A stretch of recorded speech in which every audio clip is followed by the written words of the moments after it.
Hello and welcome, history fans, to History Play-by-Play. Today we continue looking at Christopher Columbus, this time the actual voyage, and why just about everything you've been taught about him is wrong.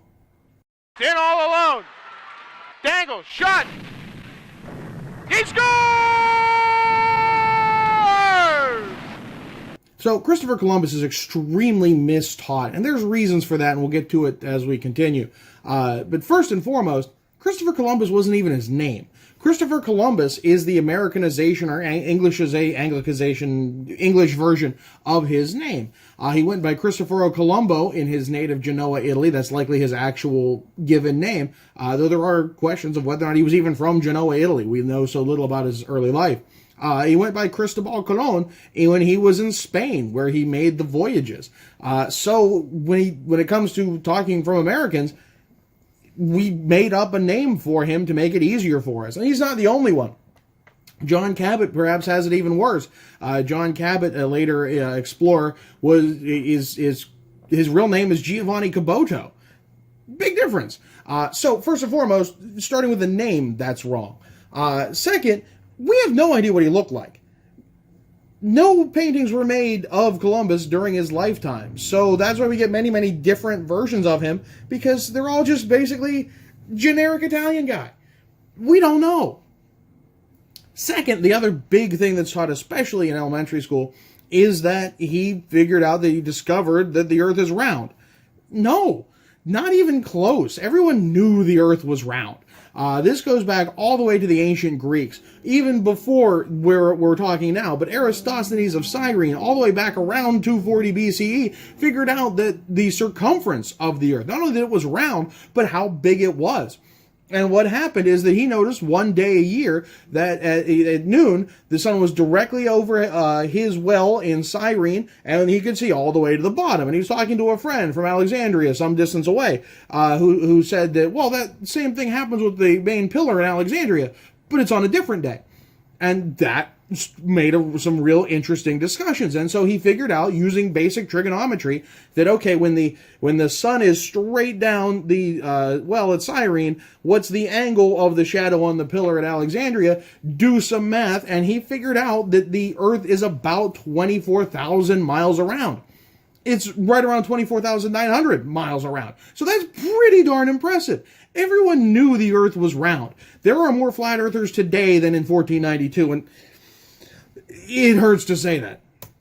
The thing is, what no one knew was that there was some American continents in between, the North and South America. They had no reason to know that existed, though they might have had some knowledge of islands up north. No, it's not really known. So really, their Earth map globe looked like this. Though there was some different things with how big things were. This is more or less what we're talking about. They didn't know, they knew that the Earth was round. They didn't think it was flat. They didn't think it would fall off. They figured anyone making that voyage 8,000 miles across the ocean would starve to death or die of thirst from lack of fresh water and food on a ship. You couldn't possibly carry enough to get the whole way across. You would die out there. That's why no one went.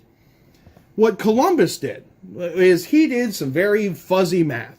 That Columbus used the work of a man named Africanus, and to figure out, using some leaps in logic, he said that the Earth was about 8,000 miles smaller than it actually is.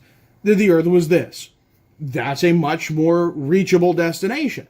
Then he took the work of Marco Polo and similar explorers and did some calculations to figure that, that Asia is bigger than what everyone's saying. So essentially, this.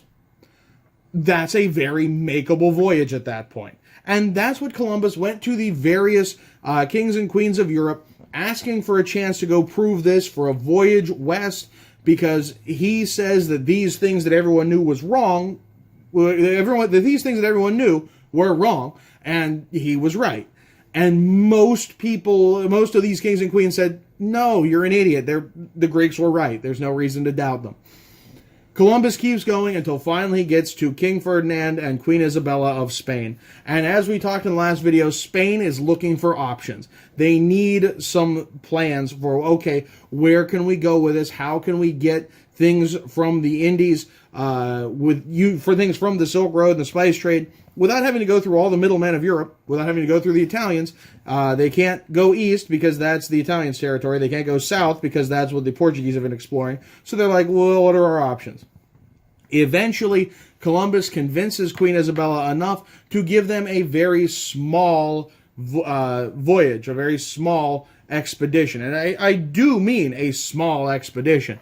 There's the stories of, Isabella pawned the crown jewels so they could pay. No. First off, they got the larger ship, the Santa Maria, because a town in Spain owed the king and queen a debt, and they're like, hey, give us this ship and you won't have to worry about the debt. So there's that. And then they leased the Nina and the Pinta so that they could borrow it for this voyage, meaning they didn't put much money into this at all. And then there's the next thing that's wrong. Those aren't the actual names of the ships. Everyone always knows, Nina, Pinta, Santa Maria. No, it's actually much more complicated. So the Santa Maria was actually La Gallega. It was christened Santa Maria trying to get some luck for the trip. And La Gallega doesn't really have any real pull anymore. And then the Nina was actually the Santa Clara, and it was nicknamed the Nina because it was both small and it was piloted by Juan Nino, so it was a play on words of Nina. It's Nina and Nino's ship. And then the Pinta, we don't actually know what it was called. It was nicknamed Pinta, meaning painted one, meaning probably that it had suffered a lot of damage over the years and just been slapped more and more paint on it, brightly colored and mismatched and whatever. And it was referring to women who were wearing a lot of makeup at that time, but certain jobs you really shouldn't talk about in a school setting. So the actual names of the ships were not Nina, Pinta, Santa Maria, and they were not led by Christopher Columbus. We're already at that point.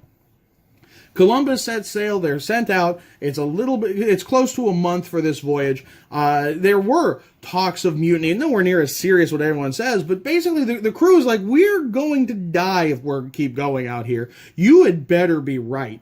Because they're going to run out of supplies. If they go past the point of no return, they're going to run out before they could possibly turn around and come back. So there was a lot of question on, hey, you better be right on this.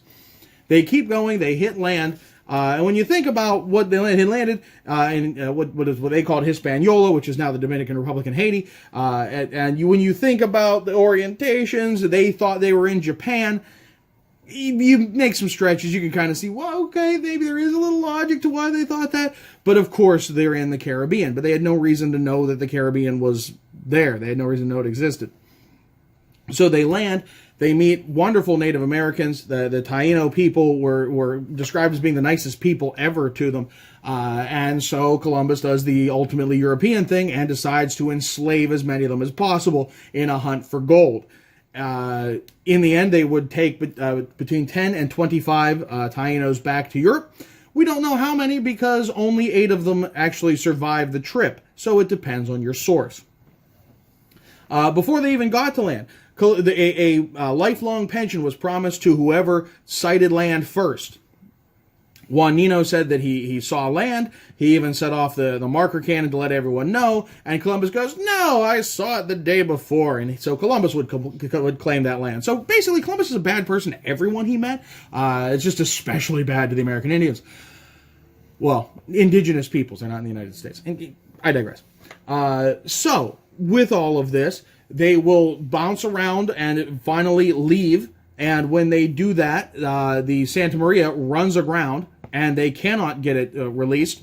And so, because the Santa Maria was also crewed by criminals, mostly, a lot of people from Europe or Spain where they said, hey, you can go to jail or you can have this suicide mission to the Americans, or suicide mission out into the West Atlantic.